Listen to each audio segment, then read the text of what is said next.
지난 11일 국방부 검찰단 건물 앞 필승!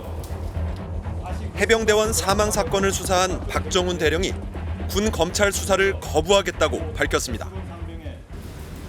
오늘 저는 국방부 검찰단의 수사를 명백히 거부합니다.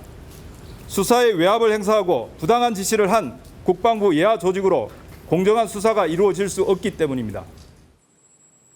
윤석열 대통령에게는 제3의 기관에서 수사받게 해달라고 요청했습니다. 존경하는 대통령님, 국군 통수권자로서 한 사람의 군인의 억울함에 외면하지 마시고 제가 제3의 수사기관에서 공정한 수사와 재판을 받을 수 있도록 도와주시길 청원합니다. 도대체 무슨 일이 있었던 걸까요? 지난달 30일 일요일 오후 4시 반쯤 이종섭 국방부 장관 집무실. 모두 6명이 테이블에 둘러앉았습니다. 박 대령은 이 장관에게 해병대원 사망 사건 수사 결과를 보고합니다. 임성근 해병대 1사단장과 여단장, 대대장 등 모두 8명을 업무상 과실치사 혐의로 경찰에 넘긴다는 내용입니다. 임 사단장은 주요 임무가 실종자 수색인 줄 알면서도 구명조끼나 안전로프 같은 안전대책을 지시하지 않은 것으로 드러났습니다. 해병대원들이 안전장비는 물론 인명구조장비도 없이 삽과 갈퀴만 들고 현장에 투입됐습니다. 병사들이 안전장비 없이 물에 들어간 사진을 보고도 안전조치 대신 보여주기식 홍보에 신경 쓴 것으로 조사됐습니다. 이종섭 국방부 장관은 보고서에 서명 결재했습니다. 수사가 크게 문제가 없다라는 걸 인정받은 거죠.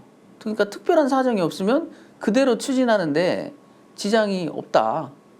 법적으로도 또 정책적으로도. 그런데 바로 다음 날 오후 2시로 예정된 수사 결과 발표 브리핑이 1시간 전에 갑자기 취소됐습니다. 발표자였던 박 대령도 영문을 몰랐습니다.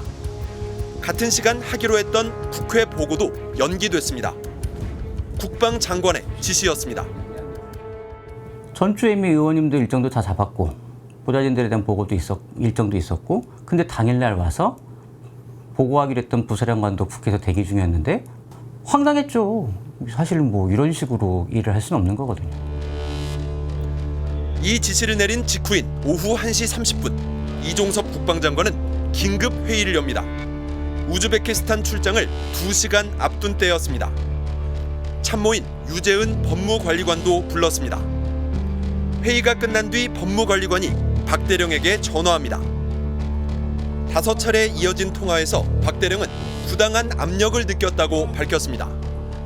경찰에 넘길 수사 내용을 고치라고 했다는 겁니다.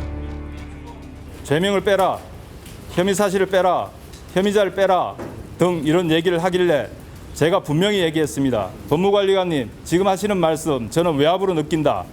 그리고 제3자가 이러한 얘기를 들으면 뭐라 생각할 것 같으냐. 이런 얘기는 굉장히 위험하다. 조심해서 발언해 줬으면 좋겠다라고 직접 통화했습니다. 명시적으로 언급은 안 했지만 혐의자의 대대장 이하만 넣고 사단장과 여단장은 빼라는 압력으로 받아들였다고 했습니다.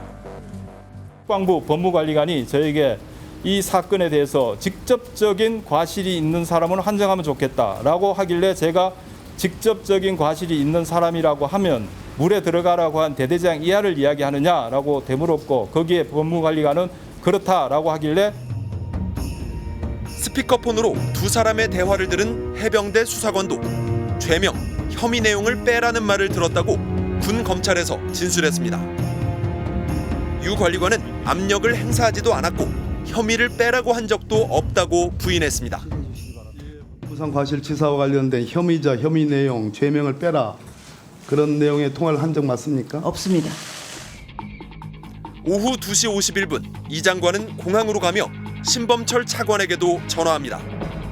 경찰에 수사 서류를 넘기지 말도록 지시했습니다. 신 차관은 김계환 해병대 사령관에게 장관의 지시를 전화로 전달했다고 했습니다. 장관이 출장 복귀할 때까지 충분한 법리 검토 후에 이것을 논의하자 하는 내용을 전달했습니다. 하지만 수사단장인 박 대령은 처음에 장관에게 보고한 그대로 수사 서류를 경찰에 넘겼습니다. 박 대령은 장관의 이첩 대기 명령을 누구로부터도 직간접적으로 들은 적이 없다고 했습니다.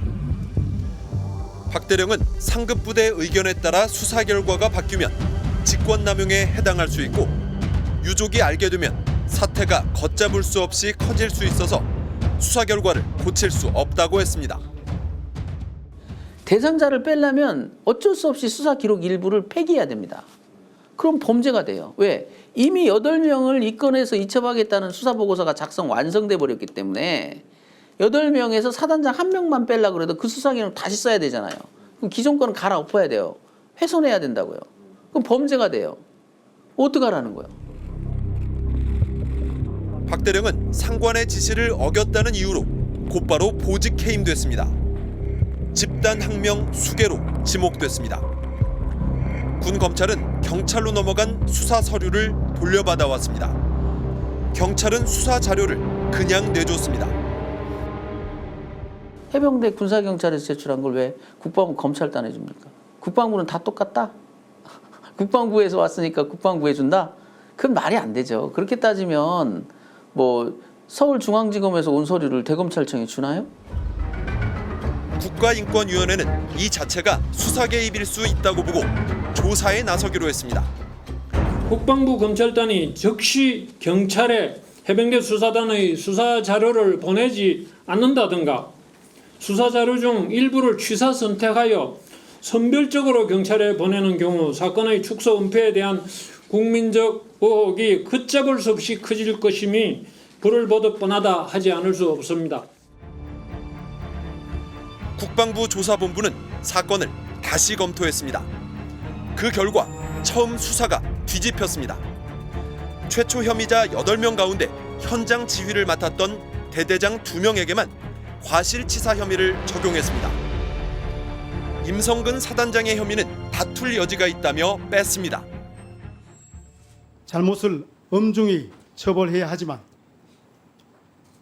죄 없는 사람을 범죄인으로 만들어서도 안 되는 것이 장관의 책무입니다.